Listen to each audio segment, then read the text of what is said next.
Okay, welcome back na mga hunters, no? May konting tips tayo para sa inakay natin, no? So pag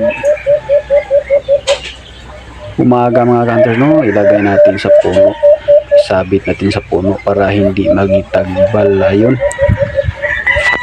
Okay, so palagi mga hunters, no, palagi sa araw-araw palagi isabit sa puno.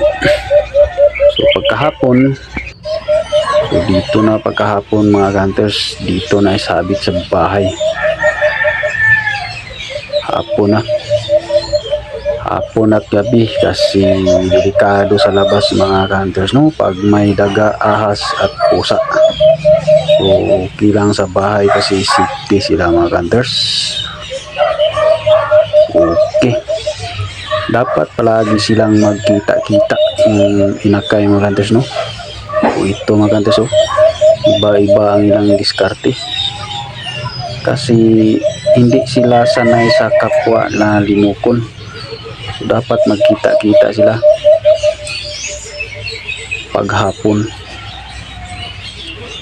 Siyo, iba-ibang diskarte sila, nag shutdown sila mga hunters, no. Pag alpas mga hunters hindi pwede kasi maduduwag yung alpas pag ganito ang diskarte. Dapat lang to sa mga inakay kasi hindi sila sanay sa kapwa niya limukon kasi tao kasi nasanayan nila. So palagi ito ang diskarte mga hunters, no? So proven and tested ito mga hunters kasi napakagaling itong mga inakay, si Habagat at saka si Tibukan. Okay, thank you for watching mga solid hunters.